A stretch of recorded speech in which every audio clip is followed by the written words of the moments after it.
Gi-inspeksyon ni President Ferdinand Marcos Jr. ang nagpadayong konstruksyon sa Metro Cebu Expressway con MCE Segment 3A sa Barangay Cantawan, Naga City ning Lunes, Hunyo 22. Ang maong dugay na nga nadelatar nga 56.9 km arterial road project gitumong sa pagdugtong gikan sa Danao City ug Naga City sa Sugbo. Matod sa presidente, nalangay ang proyekto human sa landslide nga nahitabo ni adtong 2018. Mipadiyag sab si Marcos nga nakasabot siya sa mga kabalaka sa mga lumulupyo nga naapektuhan sa maong lugar. So patuloy lang ang ating ginagawa at ito dapat 2 lanes lang ito eh. Pero pinaspas natin kaya ang nangyari na 24/7 nakagawa tayo ng 4 lanes. Kaya kahit na may mangyari dito sa pagguho dito, pag masara ito, meron pa rin tayong 2 lanes. Sa gipahigayon nga inspeksyon ni President Marcos Jr. dinhi sa Metro Cebu Expressway Segment 3A sa Barangay Cantawan, Naga City, Cebu, iyang gipadangat nga ang gisad nga paghuman sa konstruksyon dinhi sa maong dan karon pasabol na sa mga mangaging vehicles.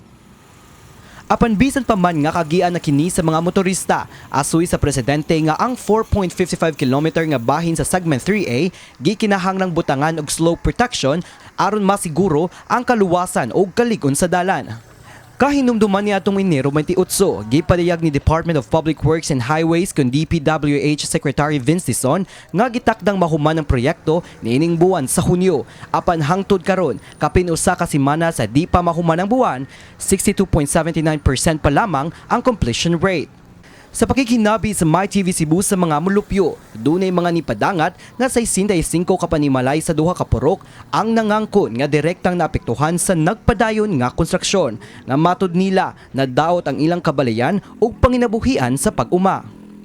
Matud ni Nina Dadol, Vice Presidente sa Purok Riverside 1B o usa sa mga napektuhan.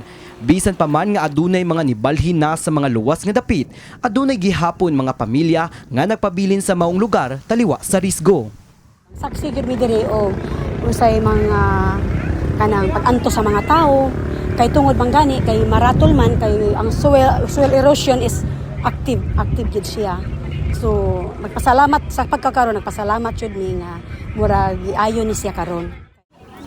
Sa habig sa DPWH 7, pinaagi sa Chief sa Right of Way Acquisition and Legal Section kang Brando Raya, nangita na og mga pamaagi ang ilang buhatan kung unsaon pagtabang ang mga napektuhang komunidad. Tungod matud niya, dili ang MCE ang hinungdan sa pagkaguba sa ilang kabalayan. So kato mo wala ni sugod sa among payment, proceed with sa expropriation. Ug kato sa wala bayaran, I'm helping them right now para paspasan silang bayad, but we have to get court decisions. Dugang ni Raya nga gipadayon sa DPWH ang pagbayad sa mga napektuhan sa right-of-way acquisition. Gibutyag niya nga ang 120 ka mga napektuhan, 15 pa lamang ang nakadawat sa ilang kompensasyon.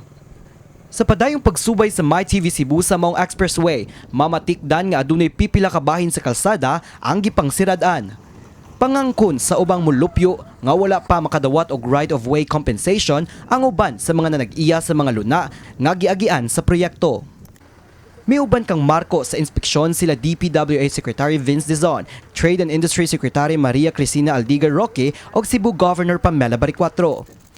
Ang Metro Cebu Expressway usa sa mga prioridad nga proyekto sa nasod nga gitumong sa pagpaayo sa transportasyon, pagpalig-on sa ekonomiya ug paghupay sa trapiko sa Metro Cebu.